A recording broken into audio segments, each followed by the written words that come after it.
Hi folks, Ryan Honeyman here from Lift Economy. Many folks have come to us over the last 10 years and asked, how do I get more involved in creating an economy that works for the benefit of all life? They also ask, what skills and experiences do I need to help make this transition?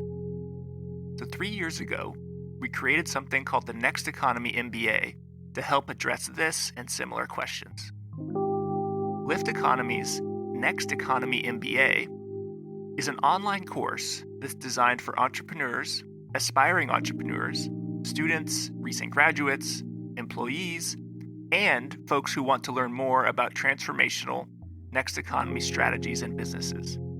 Join the growing alumni network of nearly 250 alumni who've gone through this program and learned essential skills and hopefully built lifelong relationships for catalyzing businesses in the emergent and regenerative economy. So we encourage you to check out our course. You can go to lifteconomy.com/MBA.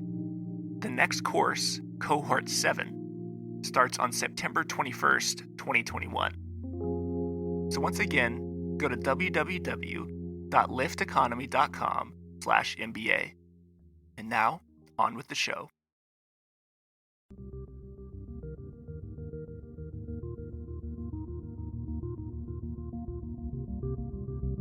Welcome to Next Economy Now. The goal of this podcast series is to highlight the leaders who are taking a regenerative, bioregional, equitable, democratic, racially just, and whole systems approach to creating the new economy.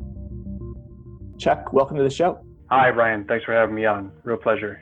So, Chuck, let's start with a bit about your background. I've known you since I think 2015 or 2014, even from the B Corp community. But how did you first get into the type of social enterprise, philanthropic advising work that you're doing today? Yeah, so I think pretty early on, just based on my background, just having a ton of privilege and growing up, extremely fortunate.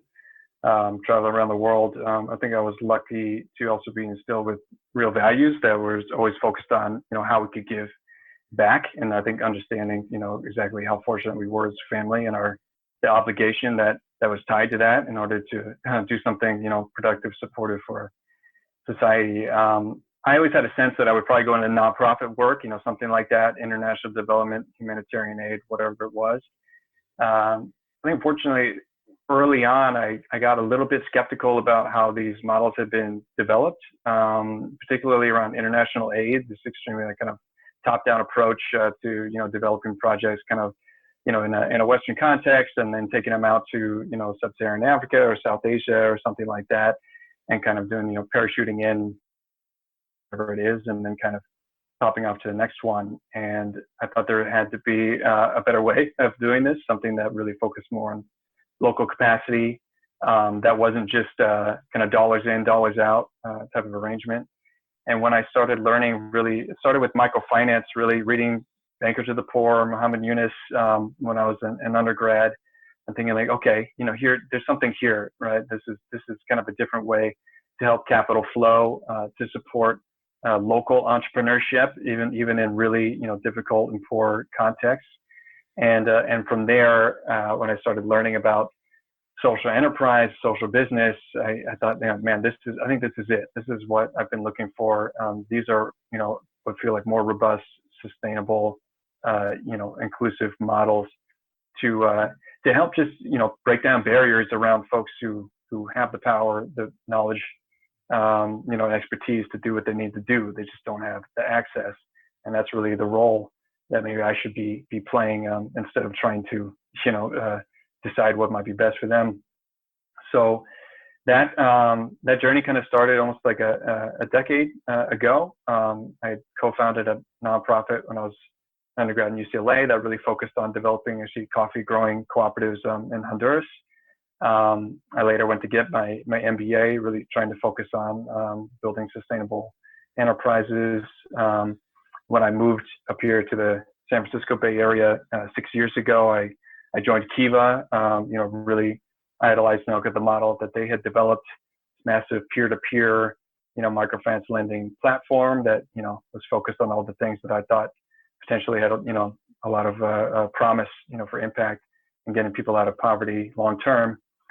And that eventually kind of brought me around to starting Orion, because I got away from that work for a little while, really going into philanthropy and hoping to learn more about how funders make the decisions to get into this space, what projects to get behind, what initiatives they cared about. And after trying to take in that knowledge, I wanted to go back more to the ground level, closer to the ground, and working actually directly with social entrepreneurs again. Awesome. So Chuck, when we first met, you were at Agua Clara, and maybe you could take a minute to describe that, but I'd be curious to get your thoughts on when you moved to the philanthropic sector, what did you start to see that was disturbing, or some insights you gleaned that you perhaps hadn't expected going in? Yeah, sure. So Agua Clara, a social enterprise startup that I had actually originated out of Cornell University. An engineering team there had developed this really amazing off-the-grid water treatment kind of technology, so to purify water for entire communities. They didn't have access to electricity, could be made from all locally available materials, and really easy to operate. Some really interesting stuff. And they were curious about, they had started in Honduras, and they had been building kind of one treatment plant per year, and we're really looking, how can we actually build this and scale it out? And so I started first as a consultant for them, trying to figure out what that structure might look like. And after kind of delivering on that business plan, later came around to join them after spending some time with Kiva. That work was, I imagine a lot of startup founders kind of feel this way, right? You've got some breakthrough, technology or process or idea and whatever it is that you feel is going to, serve, potentially millions of people, and, access to clean water has been, well documented about what a kind of a dramatic and fundamental issue it is for so many people around the world. And, I think you just found that as you go around and I was talking to funders, and I was really hoping to get real impact investing capital behind what we were doing. They ended up running into a lot of walls because we were, even though, building these plants was pretty low cost from, a capital perspective, even though you were talking about building infrastructure, it was the idea that, that it requires a lot of upfront investment, that we weren't going to own the plants, which was really important to us, that these are going to be community owned and run, that these are not going to be owned by us, in American, even if we were a B Corp, like an American company, but really owned on the local level. And so, from what I was really surprised by was talking to, these investors who I had kind of had a sense that were going to be really values aligned, to understand that there should be some kind of compromise between a financial return and the other kind of very, really important social and environmental returns that we were trying to offer them. And that they just didn't, they weren't, I think, designed, their funds and with their training and their backgrounds to I think, appreciate the fact that, we were trying to really scale this out, but we couldn't offer them the kind of rapid growth that they wanted, nor the potential long-term, financial returns. And it, so I think the obvious frustrations around there that I think a lot of, again, like founders experience, and you try to figure out, well, how else could I pitch the story, or who else should I have talked to, et cetera. Eventually that did mean we had to wind down Agua Clara after a very good run and some successful pilot projects. And that's what really got me thinking that I want to learn more about how funders are making their decisions, even in just kind of the venture philanthropy space, if not specifically impact investing. And so this opportunity with Silicon Valley Community Foundation came up, and I thought, it would be really interesting to get in there and get a little more insight on that side of the table. Yeah. And so what did you start to see? Tell folks about DAFs and what they are and why it became problematic in your mind to learn about this. Yeah, so DAFs or donor advised funds were really kind of the bread and butter of Silicon Valley Community Foundation. And for folks who might not know, SVCF is the largest community foundation in the world, well over 13 billion in assets under management, giving out $1 billion in grants over the last year that I was there. And that a lot of those assets really were driven, that SVCF kind of owns, are through these vehicles called donor advised funds. And I didn't know much about them. Obviously, coming in, I had helped to work on one while I was at Activa, and thought, oh, this is interesting. It seems like you could do a lot, with these vehicles. But what I found on just a day-to-day basis of taking, and I worked in the development office there, so kind of like the front door of the foundation for donors and their advisors, trying to figure out what they wanted to do with gifts and philanthropy and things like that. That these donors, the folks that we were talking to, were primarily being driven by what is the most tax advantageous thing that I can do in the context of my estate and preserving my wealth, to give this money away and be able to write off as much as possible in taxes while still being able to retain control, of those assets to a large degree. And that's kind of exactly what the DAF as a vehicle offers you, by putting, you can put cash, you can put public securities, you can put private pre-IPO stock, real estate, cryptocurrency, kind of whatever it might be. And the more highly appreciated asset it was, the more you would stand to save, on your taxes by giving it to charity. These folks were just trying to figure out, okay, how can I do that? And I'll put it into a DAF. That money will kind of will sit there. It gets invested, right? So it actually can continue to grow over time. And there are no requirements under the law to give any of it out at all.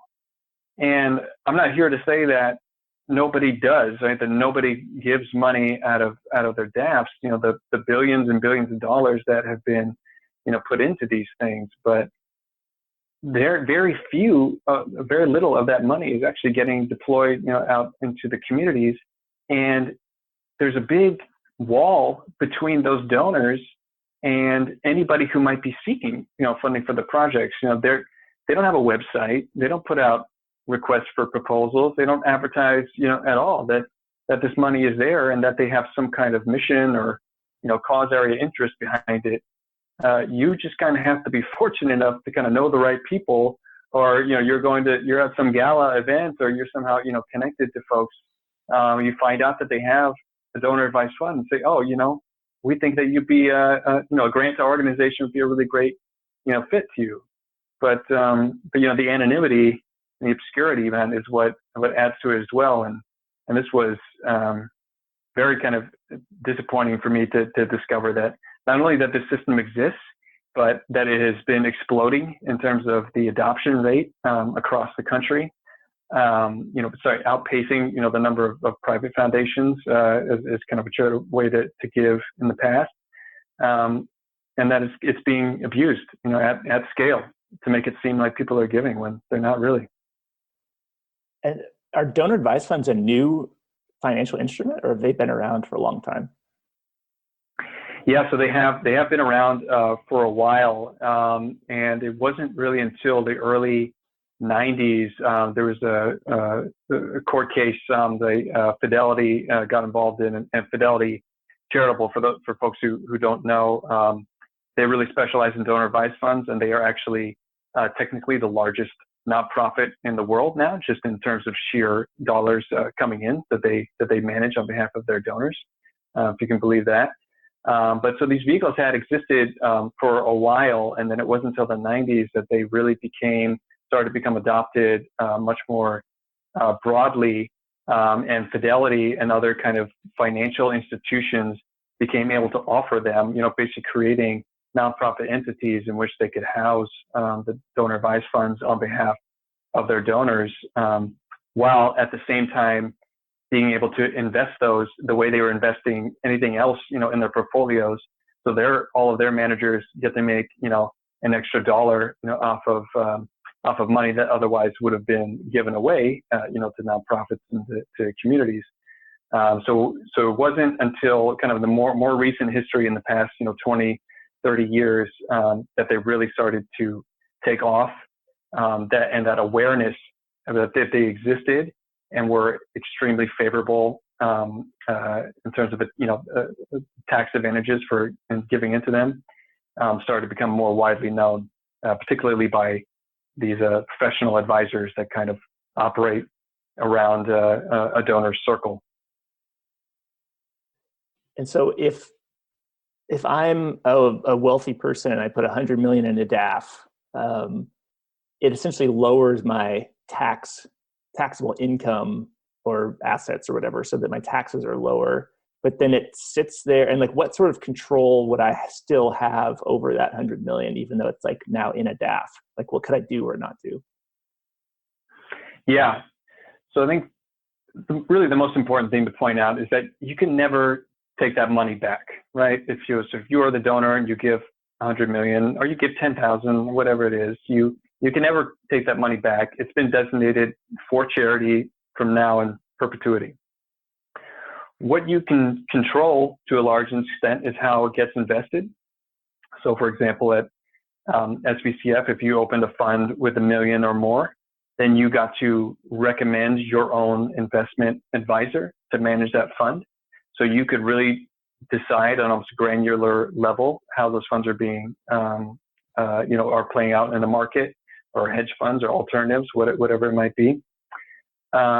You can decide, and then of course, who and when to grant the dollars out to. So it's really, so the legal terminology here, right? It's a donor advised fund, meaning the donor's role once the money is given is really just to play an advisory role. You're like, I would like to take, $10,000 from this fund and give it to this organization. That is my recommendation, but ultimately it's up to you, the sponsor, Fidelity, Schwab, whatever, to decide whether or not to do that. But that you'll never get turned down between that. Like, the donor really does get to decide from beginning to end how many dollars to what organization, giving to when. So they make the ultimate decisions about how the money flows. The only time you might get rejected in that case is if, for example, the organization was discovered to be, funding terrorism or some kind of extremist activity. Although really now, folks have been doing some research and going into this, and that you can see that some DAFs are being used to fund what a lot of folks would consider, kind of extremist groups. So even the vetting on that side is not nearly where it should be. So really the donor gets to maintain a lot of control over how, what used to be their money, or supposedly, is being used from investments to when and where it actually gets deployed out into communities. And does it have to be deployed to 501c3s, or can it be to 501c4? I think that's like lobbying, or what are the limitations on where they can put the money? Yeah, so we'll be going, I don't want to go too far out of my purview, but yeah, primarily it's for 501c3s. You can give to C4s. Certain organizations will have the infrastructure to allow that. I think some of the legislation around it makes things very vague. So I think a lot of that has been going on for a while in terms of supporting lobbying or more political efforts. And you can also use them for impact investing purposes. You can do a program related or mission related investment into a for-profit, let's say, social enterprise LLC, as long as during that vetting process you can determine that their activities that you yourself are investing in are, quote unquote, charitable in nature. So those are a little more complicated. It tends to be only if you have a certain amount of assets, in your fund. But this is part of what makes, additionally, the DAFs very attractive, is because they are actually quite dynamic in terms of where you can move that money ultimately. Got it. Yeah, this is super interesting because like with the foundation, you can go online and look at their 990 tax form and see like where they've donated and how much assets they have. And I imagine, is that obscured in a DAF? Like there's no way to like access that information publicly? Yeah, that's right. So for example, if you were to look at SVCF's 990, you would be able to get a sense, right, of the total assets under management, and you, I believe, would be able to get at least a good sense of how much of that is being held in DAFs specifically, but it doesn't go any deeper than that. And then you can't see, let's say, go down to the specifics of like how all of that is being invested. Particularly, there's been less scrutiny around how much in cryptocurrencies, right, does SVCF hold, and that is not going to be something declared on a 990. And likewise, you can I think to SVCF's credit too, they've created a grant catalog where you can get a sense of where money is actually being granted out to in terms of the organization and the amounts. What you won't be able to see per se is like which fund it came from, right? So if you actually wanted to know, but who specifically is funding what organizations or what initiatives, you will not be able to find that out. I was just looking at this New York Times article from last year it's called How Tech Billionaires Hack Their Taxes with the Philanthropic Loophole, which is talking about DAFs and specifically the founder and CEO of GoPro and how his company went public. He had $3 billion. He was worth $3 billion. He put $500 million of GoPro stock in Silicon Valley Community Foundation, and he got an immediate capital gains tax write-off. But then 4 years later, when this article was written, there's been no money has been donated out of it. So he got an immediate $500 million tax reduction, but there's no like perceptible benefit to the public or community. So it's just super frustrating. Yeah, that's what was really depressing about the whole thing. I'm not here trying to make a judgment on individuals, per se. It's you imagine that they have some good intentions, for that funding, at some point. And I think we see, we just saw, for example, Robert Smith, making that major gift to pay off the debt of the, 400 graduates from Morehouse College. And on the one hand, absolutely amazing. Student debt is such a huge issue, and particularly, disproportionately affecting young Black people in this country. And so that's great, and like what a wonderful thing to do. And at the same time, it hardly has any impact on his fortune at all. How was he able to amass so much funds that he can pay off the student debt fund of 400 people like that? And that philanthropy shouldn't have to step in to solve these issues either, right? It's not a role. And just talking to a philanthropic executive the other day, and this person was saying, yes, philanthropy needs to change, right? But what really needs to change is capitalism, right? We need to change capitalism. And it's like, yes, you do, but I feel like you're kind of deflecting here too, right? Because we can be taking steps now to reform philanthropy. We could be taking steps now to mitigate how much fortunes people are able to amass on our end by not allowing folks to shelter so much of their wealth through charitable giving, while creating no requirements around that money actually flowing out into communities. That's something we can do now, and it wouldn't actually be that hard. But it's not good business, Ryan. It's not good business, and philanthropy is a business. Yeah, don't bite the hand that gives you hundreds of millions of dollars. Oh yeah. I'm curious, like this dovetails the larger discussion the two of us have been having amongst, we're a very small part of the larger conversation driven by folks like Anand Giridharadas and Edgar Villanueva, apologies. And I'm curious, like how do you see this larger, or maybe for folks who don't know, could you tell them a little bit about like the thesis around what those two folks have been talking about in regards to philanthropy and what your thoughts are on it generally? Yeah, sure. I'll do my best. I think, for Anand, and through his book, Winners Take All, and then all of the, the speaking that he does now, a lot of his thesis kind of centered on the mythology of the win-win, right? That we can't have it all. And that's kind of what's good economically is also good for social justice. And so this idea too, that particularly the wealthiest among us, particularly here in America, are able to kind of greenwash a lot of the basically the ways that they've amassed their fortunes through extractive or damaging or unjust practices, and then to make major, philanthropic gifts that supposedly, take the attention away from how did they actually, amass this money in the first place. And by the way, that they then get to control the conversation a bit about what social justice actually looks like. And it just coincidentally looks like in a way that really favors the way that they've been doing, business their entire time. So for him, it's really trying to pull the curtain back on that.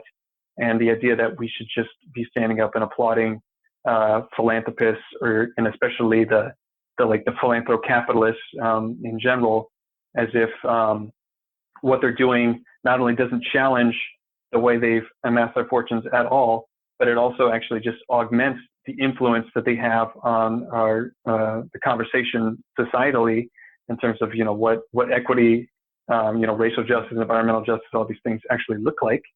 So he's done an amazing job, I think, of bringing all that under a hot burning lamp, and all of us, I think, you and I as well, questioning how much of the Kool-Aid maybe we drank ourselves. And then for Edgar Villanueva's book in Decolonizing Wealth, I think he did a great job of talking about the personal kind of internal work, particularly white people and particularly white men need to do to understand that almost all the wealth, and particularly the stuff that's been put into philanthropy and foundations and whatnot, has come from stolen land, stolen labor, and stolen lives. And that this is now also supposedly supposed to be the money that's solving, societal ills, of which, we're created generationally and are we're reinforced in all of our systems now. And him sharing his story, working in philanthropy and saying that this is not the case. This is not how things are operating. And in many cases, we're actually making things worse, and how we really need to come to a place now, particularly our, donors, the folks who have the real, the massive resources putting into that, driving philanthropy, to understand that we can't be the decision makers anymore, and that we need to come to terms with this harsh reality of the wealth we have access to was almost absolutely stolen away from others at some point, and that is now like kind of a sacred obligation to give back and to give power to communities who are most impacted by the sins of certainly my ancestors and folks connected to my family tree, and many who hold the reins of power throughout this country. So yeah, it's both incredibly important stories to tell that, and I know that I'm much better for them having put it out there. Out of curiosity, have you done any ancestral lineage research to see, if there was slaveholding or anything in your family?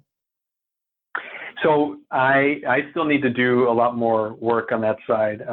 I know that that my family, like on my father's side, came to this country in the 19th century, moved west, fairly quickly, and were involved in mining and mineral extraction practices, which I've never had that kind of conversation though in my family, and I'm getting there, and I put the onus on myself for not going deeper on it. That that process, I think unavoidably was that we benefited from the list of land that didn't belong to us, and resources that didn't either, and through wealth that was not shared amongst the initial holders of the land. In terms of being involved in in slavery and slave owning, I honestly I don't know, and that's work I need to do. Yeah, I think Anand said this. It was in relation to corporations. It was like, don't ask what you can do, ask what you've done. Something like, because a lot of companies and people, we always like, how do we change the world? What can we do? And none of us really ask, like, what have we done? So I've been looking into. I had slaveholding on my mom's side in Missouri and in Maryland. There's this really great book I've been reading. You may have heard of it. It's called My Grandmother's Hands by Resmaa Menakem. I don't know if you've heard of it. But it's about basically like ancestral trauma and lineage trauma that, basically like, why did white folks perpetuate such violence and continue to perpetuate violence against people of color, Native Americans, Black folks. And it's been a really interesting book because he talks about, for millennia, white people in Europe tortured and maimed and killed each other, like put each other on racks and burned each other with hot irons and cut hands off and poked out eyes. And, we were really, really violent to each other. And in a way, the folks who came to what is now the U.S., occupied Native American land, were holding that trauma in their bodies when they sort of escaped Europe. And so we just repeated that pattern with Native Americans and Black and enslaved Africans, and now Black people today, and more people of color. But it's been really interesting to at least understand a lot of that lineage of like white violence and how that trauma lives in our bodies and sort of is still unprocessed for a lot of white Americans. So it's just been a really interesting book that I've been reading recently. So put a plug in. Yeah. No, I mean, would you mind, sharing a little bit about, your kind of own journey and kind of process of coming to terms with that internalized, trauma and your own kind of personal lineage and how that, is helping to shape your work now? I know that you all are putting together an amazing, dismantling white supremacy conference, here at the Impact Hub, in Oakland, where I'm based out of. And, you've been having amazing people on here, talking about, white supremacy and kind of history there. I'd love to hear you share a little bit about how you've been managing that. Yeah, I think it started when I had a daughter in 2014. A lot of the intellectual understanding of things like women's rights suddenly became personal and real for me, because I was like, wow, this is no longer just, I think there should be women's rights. Like I have to do something because it's, for better or worse, it took having a daughter to make a shift inside of me. And around that time, 2014, 2015, 2016, it was like the shooting of unarmed Black people, the Dakota Access Pipeline, the more like 2016, 2017 is like separating kids from their families at the border, in the United States, and election of Trump. So I think there was just a confluence of like, holy shit, this is fucked situations. Good thing we're not syndicated on NPR or anything. And I think it just really moved my understanding because I think for many white progressives like me, it's generally that, those are Trump voters are the racists. I'm good. I voted for Obama. I go to the Impact Hub Oakland. I say hi to Black people. Like I have some friends who are Black, and I think that there's a way that as a white progressive that you can convince yourself that you're down for the movement. And I think what I realized is that it's so subtle and so deeply ingrained, the white supremacy culture and this idea of the blind spots around whiteness, that opening up and sort of reading the books like White Fragility, there's this other book by a white author, Waking Up White, but also When They Call You a Terrorist by Patrisse Cullors, who's one of the Black Lives Matter founders. Read some Audre Lorde, and just a lot of the Black authors and people of color authors, and just realized like this is a daily, like you can't just be thinking about race if you're white, once a month or a few times a year. It's like, this is like every day, multiple times a day, constantly checking and dismantling, systems of oppression that are not even really consciously oppressive, things like urgency and, either or thinking, like, and being polite, like some of those values and belief systems that we have as white folks, if you are thinking that, I'm seeing something, but, I've been taught since I was young to not rock the boat, and to don't say anything nice. If you don't have anything nice to say, don't say anything at all. Like that emotional restraint belief system leads to racist outcomes, because even though it's not intentionally racist, so even those little subtle messages around like working hard and, this idea that we all get a chance in life if you just work hard and be polite to people, follow the rules, like those actually lead to like oppressive outcomes and are part of white supremacy culture. And so I think that's the big realization for me, is just like how it's not about like calling someone the N-word or not, or being like consciously biased. It's more about the unconscious, subtle values and belief systems that uphold white supremacy and create oppressive outcomes for people of color. Yeah, no, absolutely. I totally agree. And thanks for sharing all that, as well.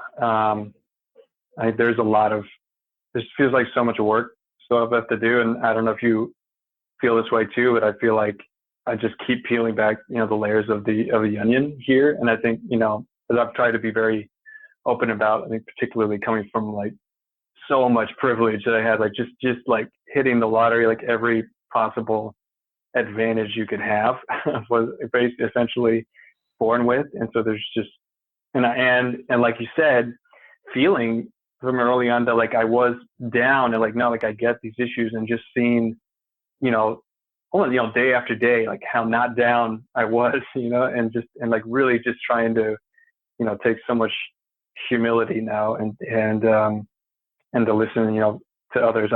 So I'm really, grateful again, you gave me a chance to talk about these issues and, about philanthropy in particular. But this is also, a symptom of white, supremacy, patriarchal, structures that, again, it has the veneer of like doing something good while just continuing to even entrench system of oppression, like even further. And that I feel like all we can do right now is to just talk about it, like openly and boldly about it, as much as feels right, and then to shut up and listen and give other folks, people of color, the limelight, so we can learn just how messed up it's been for such a long time.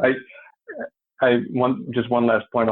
I think about the like David Foster Wallace, like he gave a speech about like this is water, and talking about how it's like an old metaphor, right? That two fish, talking to each other, and like one, the older fish is coming down the stream, two younger fish coming up, and the older fish says like, hey, how's the water, boys? And then they swim on a little bit, and they say like, well, like, what is water? What's water? What was the old man talking about? And I think for so many of us, right, like we didn't even know how that we were in the water and how deep it was going. So yeah. Do you feel optimistic at all? I'm curious, how do you feel generally about where we're kind of moving? And I still feel like we're siloed a bit in the work, overall in our bubbles. So I don't know. How do you feel about it? here's one thing that I took away recently. So my kids have been into Dinosaurs recently. I have a 2-year-old and a 4-year-old. And this book on dinosaurs blew my mind because I knew I know they exist. And I'll bring this back to like the optimistic question. I knew they existed, but like when you have a full book of like all the dinosaurs and like all the like life on Earth that's been here for 4.4 billion years or whatever it is, it's pretty amazing how like only the last 500 million years has life even existed. The first like 3.5 or 4 billion, it was just like fire and rocks and stuff. I'm sure a scientist is shaking his head at me. But I think what really shook me was like the Tyrannosaurus Rex was not actually even alive at the same time as like the Stegosaurus and like the Brontosaurus, like those were like 50 million years apart.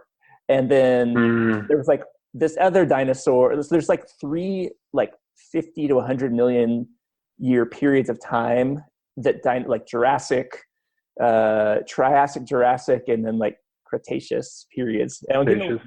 Yeah. But like it's like so far apart, those time periods. I was like, wow, this is like, and then at the very, very end, there's like this timeline. And there's like, 4 million years ago is like Homo erectus. And then, like 15,000 years ago or 100,000, 200,000 years ago is like Homo sapien. And it's like, and then there's like, oh yeah, there's like Jesus, theoretically like 2,000 years, like we think now like, oh my God, it was like 2,000 years ago that, like Jesus or like, world religions were or like 2,500 years ago for the Buddha.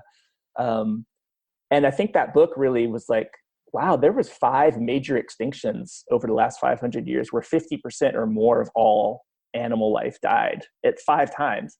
And so, yes, like things seem very fucked right now. And like, I think that I hold a lot of privilege in being able to say like, to even be like a little bit optimistic. But I think like the depth of time that was in that book, the Dinosaurs book, combined with some of the beliefs that I hold around like Trump being beneficial because he actually has woken up a lot of sort of zombie white progressives to sort of realize that it is not okay.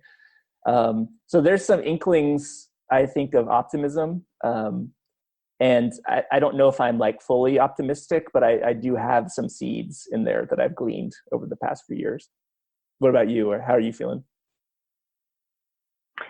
Yeah, and that's awesome. By the way, I think anything that gives you perspective, right, especially on time, is I'm all for it. So that was a great story there. I don't know, man. I'm an eternal optimist. Kind of to be honest, I don't. At the end of the day, I don't really see the point if we don't think things are going to get better, right? And it's not that we can't try realistically, I think, with the issues ahead of us. And again, with trying to come from this place of humility, how, in spite of how much work I think we've been doing, that we still don't know, right? We're just still getting our hands around just how bad and how deep like these oppressive systems really go. But if I didn't believe that things were going to get better and that we actually had agency and some power to move that way, then I don't know what the point would be. I don't think I continue to do this work, or maybe I do something more lucrative, man. Then at least I could, just go hang out in Hawaii and wait for the end or something. But like if I'm not going to be optimistic and think that change can come, and that I can play some small role in that, then I wouldn't be. I don't see how I can motivate myself to do the work. So whether that's based in in reality or not, I'm going to continue operating from that place because it's the only way I know how to be. One thing that stands out to me is white folks who want to be in this work. One thing I've learned from people of color and anti-racist activists is we need to be working in conjunction and at sort of following in the footsteps and like sort of letting the people of color, especially POC majority groups, like I don't think it's possible for white folks like us to really have a big difference unless we're working in conjunction with people of color, because we'll be too blindsided by our own blindness. So that's one thing I've learned that I would just say to like listeners is like, if you're thinking about how you can be most effective, it seems like working in conjunction and following the lead of people of color who are on the ground is the best way to go. And I think it's really important to talk to white communities. Like, we have power to affect other white opinions, and we need to like use our voices in white communities to speak the truth about white supremacy and patriarchy and some of these systems. So just wanted to put that out there for folks who, if anyone's curious about what to do. Yeah, absolutely. I think I'll add to that. So just totally +1 snaps to everything you just said. And when I was coming out of working at Silicon Valley Community Foundation, I said I was very skeptical about philanthropy as a whole. It didn't feel at that point like it had any real redeeming qualities to it. And it wasn't until I got involved with the group called Resource Generation, not too long after, a group of youngish, folks with access to class and wealth privilege who were completely dedicated to the social justice giving principles of aspiring to give away like 10% of your assets every year and up to 100% of anything you stand to inherit, which is in the tens of millions, if not billions, if you think about collectively all the folks who are involved in this group. And that all of that giving should be directed towards grassroots social justice organizations led by, Black, Indigenous, people of color, LGBT, the communities who have been most impacted by systems of oppression that, our ancestors and even us, are so involved in. But that's kind of an important role that we can play right now. Can we commit to this kind of just and equitable redistribution of land, wealth, and power, as RG frames it? And if we can, then that is something that would be tremendously valuable. Again, so not trying to put ourselves center stage or to be the actors there, but like, what can we do? Well, we have access to a lot of capital that was stolen in so many ways. We can redistribute that and put that into the communities who suffered for it and let them do what they think is best with it. I love that. And so, Chuck, as we look to wrap up, what do you need right now, and how can the listeners help you grow the next economy? Yeah, I mean, I guess I've gotten kind of fixated on this idea of philanthropy and how it can be reformed, especially now that I do see the potentially redeeming qualities in it, and certainly a lot of the good in people who want to get involved in it and who have been involved in it for a long time. I am frankly looking for advice and support about how to advocate and organize around these issues on like a policymaking level, because I don't think at the end of the day, because frankly, I don't feel like a lot of leaders in the philanthropic space are willing to take the initiative, or have the political will to bring reform to the table. I would love to connect with other folks, and I'm talking with one group, kind of like the Sustainable Economies Law Center, about how do we take this to the policy making level? And there actually is there's a bill in the California state legislature right now seeking to create some reform and new regulations around donor advised funds.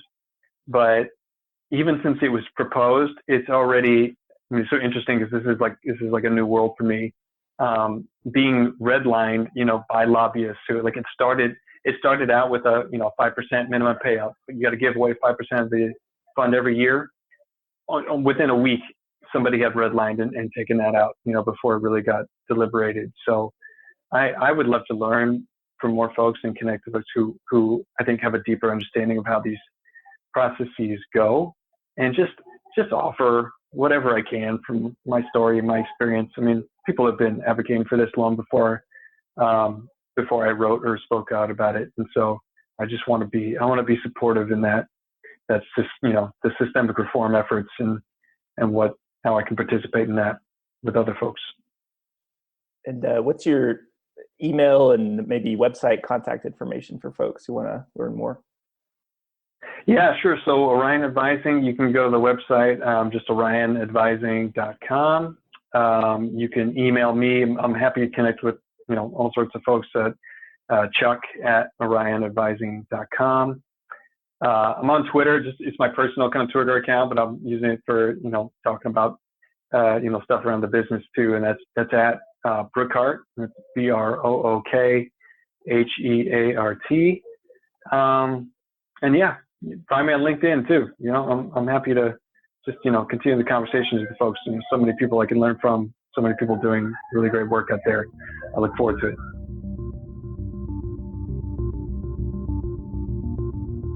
Next Economy Now is a production of Lift Economy. To listen to all of our episodes, go to lifteconomy.com/podcast. That's LIFT economy.com/podcast. You can also sign up for our monthly newsletter at lifteconomy.com/newsletter. Please also rate and review our podcast on iTunes, Spotify, Stitcher, or wherever you get your podcasts. Thanks for listening.